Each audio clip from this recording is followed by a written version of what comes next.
What's up, fight fans? Welcome back to the MMA Savvy Podcast. It's your favorite host, Weiss, alongside combat sport expert Big Rich Fulgoni. And today we'll be discussing UFC 326 Holloway versus Oliveira 2 that went down Saturday night in Vegas. Then we'll analyze the White House card that was just announced over the weekend. In standard Savvy fashion, we'll go through the card, break down on the big fights, and give our official MMA Savvy fight takes. So with that, let's go straight to the card and get rolling.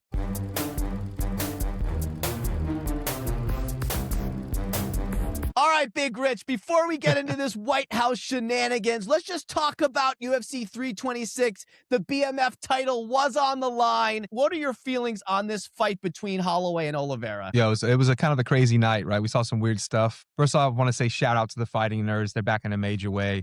I mean, that's now Prochez with 2 wins. We got Hoofy with the big comeback win, and now Silva with his win against Arnold Allen. So the nerds are back. Just know that.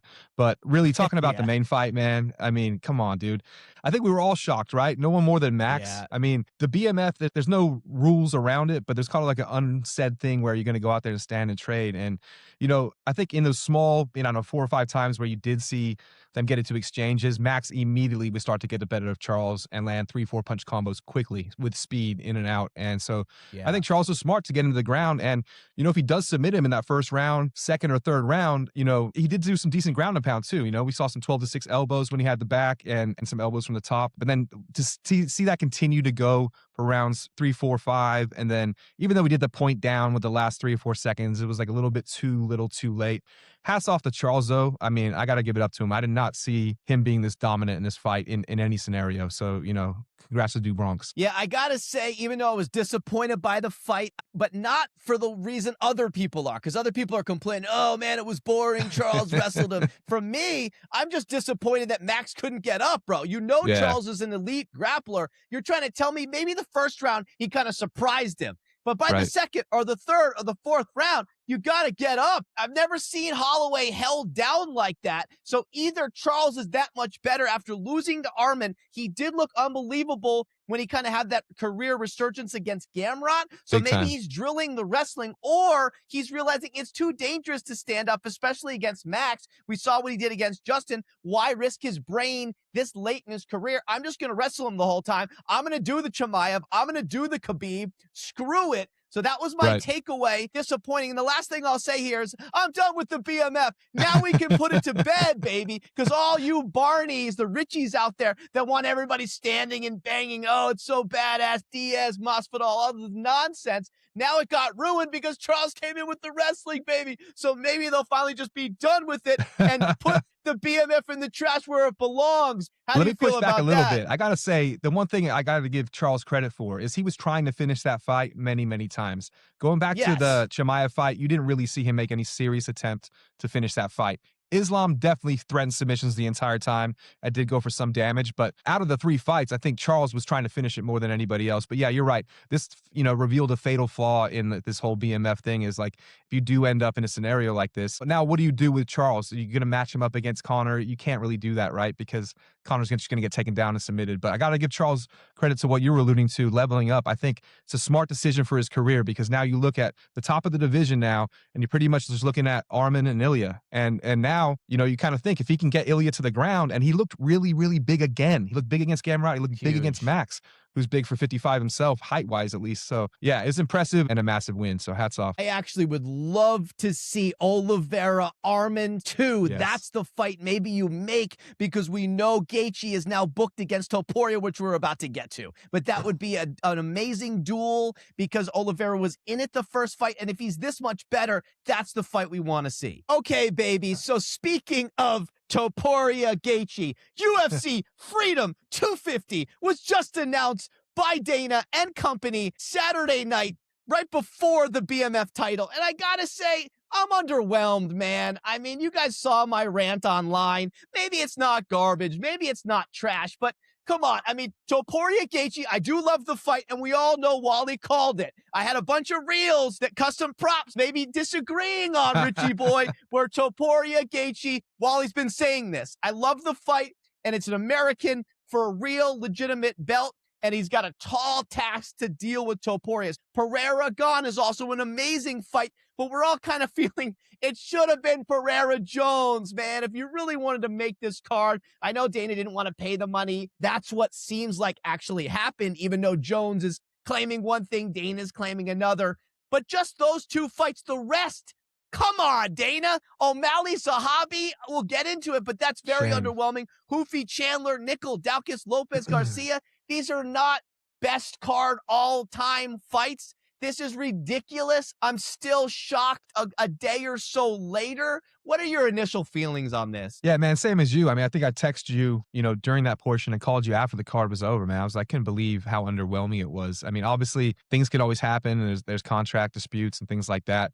I think, what we saw here, it sounds like Jones was the guy and, they had trouble last minute, maybe even pulling it out. We'll discuss that. But overall, when you look down at the bottom of the card, kind of like you, that's where I had the biggest problem with, right? You can kind of, mix and match some big fights at the top. But what are we doing?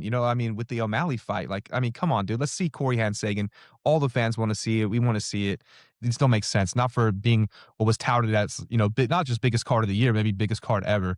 And it's coming in far below that. This is just like a good pay-per-view. So what we're going to do now, Richie, let's dissect the card. The viewers want us to go through everything. So we're going to go through all 6 fights and give our real savvy opinion. So top of the heap, listen, Topuria Gaethje, great fight. It is the lightweight title of the world. Topuria may be the most feared fighter on the planet besides Islam, or probably even more because of his knockout power. Gaethje on a hot streak, looked amazing against Paddy, right? And he's an American hopeful here to maybe get that belt. And if he beats Topuria on the White House lawn, the place will explode. It will be amazing. So I do like it, but I think you might explode, bro. You made that proclamation. If Gaethje wins that fight, beats Topuria, I think your head's going to explode like that first Dave Chappelle episode.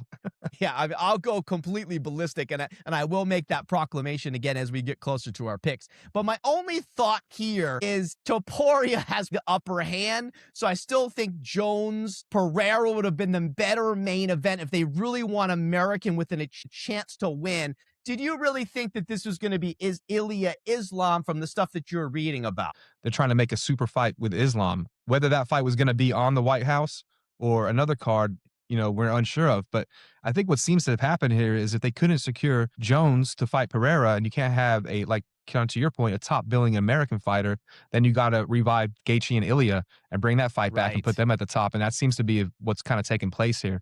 So yeah, I mean, look, I don't knock the UFC. If you have a chance to make Ilia and Islam, you make it. But it seems like he might even have a hand injury. And so they got to push him probably out another month past this fight, potentially. And then you might end up seeing him just getting matched up against your boy, Ian Gary. Yeah. So, and what's interesting about what you're saying here is that informs us why Pereira Gane gets made. Because if it was going to be Jones, Pereira, that was probably going to be the headliner because you had to have an American. If you weren't going to have Justin as a Thursday fight, they had to have Pereira Jones almost made. It doesn't make sense that Islam versus Ilia would have headlined. So anyway, because of that fallout, then you get Gane to step in. I do love the fight. It does give Pereira a chance, even though it's an interim belt, to get his 3rd belt, and then he can later fight Aspinall for the undisputed belt. And Agreed. It is a striker's delight, too. Gane looked amazing against Aspinall in that first round. He's a very scary guy in the feet, I don't know about massive. amazing. He's massive, baby. Pereira Gane is a great heavyweight duel. I love the fight. I'm just saying, they're not American, so it's a little bit of a weird placement, but it's not like it needs to be all Americans on here. But it still leaves you wanting, it should have been Jones Pereira. It should have been Kamaev, Strickland. It should have been Connor, a couple guys missing. How do you feel about the Pereira Gane fight? Yeah, no, to your point, as far as the matchup goes, I'm fine with it. It's very much like, Justin versus Paddy matchup. Great matchup. I want to see the fight. I didn't think it would necessarily be the top billing here, but it's quality enough to be a co-main event. I'm fine with that. If it was the main event, it'd be a little weird. But yeah, I'm excited to see what happens, and it lets Alex get his feet wet at heavyweight, right? So that's a win. Here's the thing.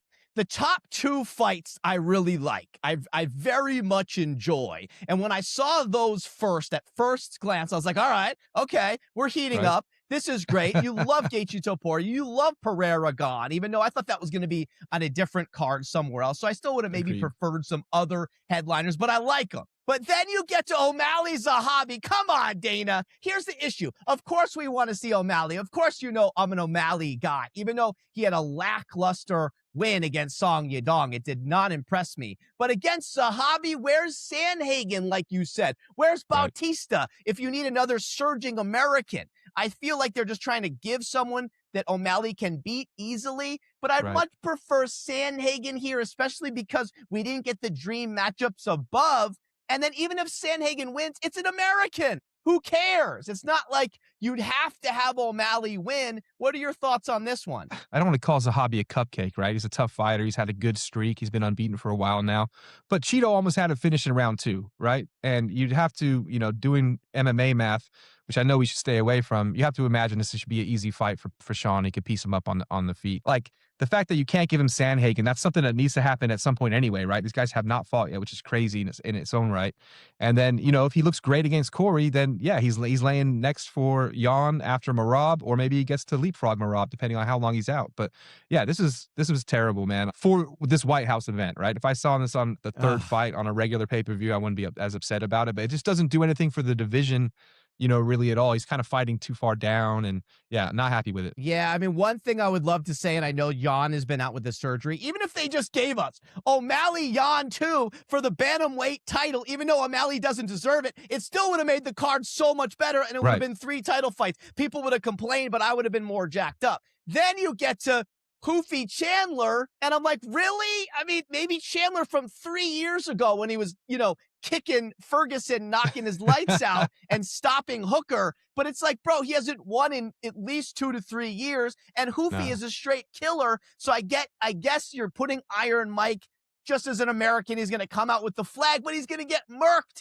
in a minute. Hoofy's the scariest guy we've seen in a while. So I think this fight doesn't make sense. Chandler only made sense is if you had Connor, which they decided to not pay for. What do you say to this, Richie? Yeah, I mean, the not paying thing is huge, right? I mean, you look at John Jones, if they truly weren't willing to give him $15 million for this after they were willing to go and get money from Saudi Arabia to make the previous matchup against Tom potentially, it's kind of crazy. They didn't want to pay Ronda. Ronda goes over, gets to deal with MVP and Netflix. And, now, I think they could have made the Jan fight, let's be honest. I mean, it sounded like he posted something about him, walking backwards on a treadmill saying he's healing and he could be ready for the White House. So it's just a very strange thing. It feels like they're really just trying to spread things out here, and they don't want to pay for the big matchups. And that's fine. If you want to stretch it out over the course of the year, like, go for it. But why sell it the way you were selling it as the greatest fight card of all time and then not ponying up? It's a big letdown. Yeah, so then you get to Nickel Daukaus.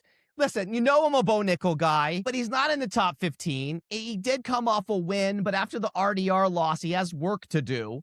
But the real issue is Daukaus. He's not even top 15. I don't care that he's won 2 straight. No one in the world knows him except you and me because we're nutbags and we know everybody. It should have been someone in the top 15. I looked this up. It should have been Cannonier, who's a great American, who is number 10 in the world. He's a little bit older. He would have been dangerous enough to where we'd be like, oh, man, that's a test for Nickel. And then if Nickel wrestled him and got the number 10 spot, that's an impactful fight. Beating Daukaus, who no one knows, and he is dangerous. So it's not like it's an easy walk in the park fight, but no one knows it. There's no buzz. There's no cachet. So I don't really like this besides just Bo getting a win. What do you think about this? Yeah, it's kind of strange. Like, I thought we'd probably maybe see Colby Covington get matched up against him. And as far as Daukaus goes, I mean, you look at these fights below the top 2, there's a chance all 3 Americans can get beat. Daukaus is dangerous, man. He's looked good since he worked his way back into the UFC. He really has. Like, that's not lip service. He could be dangerous at any point.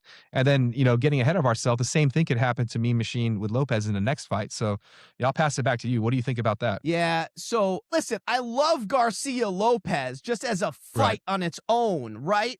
But we just saw Lopez, man. He just lost, and it was a lackluster performance. If he had given Volk all that he can handle and maybe got stopped late, it should have been Garcia versus Silva, Garcia versus Aljo, the ex-American champ. It could have been even Rodriguez, who likes to stand and give crazy shots, and Garcia loves to stand and bang. That would have been a fireworks fight. If you had to get Mean Machine. I do love Mean Machine, don't get me wrong, but we just saw Lopez. Why is does he have like dirt on Dana White or something? How is this guy getting all his top billing? Like if I'm Aljo, I'm losing my mind right now. Like, you're right. We should see Aljo on this card. He's an American former champion. He's a wrestler. And, him and Silva is like the perfect matchmaking, right? If either one of those guys wins that fight, they're next up, right? They deserve it. And to just keep Aljo on the sidelines even further, he's off doing side quests and RAF and stuff, just trying to stay busy, man. There's just some real head scratching going on around the way they built this thing out. And it seems like it was the fifth or sixth iteration that they had to get to. So just to recap, listen, overall, it's a solid card. If it was just a standard pay-per-view, we love Topuria Gaethje. I love Pereira Gane. The rest is eh. But if it was a regular numbered card, I would have loved it. But saying that this is going to be the greatest card of all time, the baddest card we've ever put together, there was all these rumors there's going to be 4 or 5 title fights. He should have at least had a third title fight, and the rest should have been all top 5 insane contenders that you're salivating over. So very underwhelming, very head-scratching, and to your point, it probably had to be the 4th or the 5th iteration. The only saving grace is at least we don't have to talk about it again. If I had to hear it one more time about the fucking White House card, I'm going to lose my shit. Now we can get on with the rest of the year. Yeah, I'm glad it's done, and we can put the White House in our rear view, at least from a matchmaking standpoint and planning standpoint. And I'm also, quite honest with you, just annoyed I'm going to have to watch this thing on a freaking Sunday. You know what I mean? Okay, that's it for this week. Thank you for listening to the MMA Savvy Podcast, the world's top place for MMA content. If you love these weekly episodes, make sure to hit subscribe. And if you're a real MMA enthusiast, check out the old MMA Savvy videos on our page. You might see some UFC legends pop up, such as Nick Diaz, Ronda Rousey, and John Jones. The old channel has been revived, and we couldn't be more excited. So please subscribe, follow, comment, like, share, and blast on all of our social channels. We're blasting hard on the talk. We're heavy on the gram, and we're going crazy on the tube. That's at MMA Savvy and at Richie Boy MMA. And make sure to comment and challenge our takes if you have disagreements. We love the comments and interactions with the fans. So with that, stay savvy, fight fans.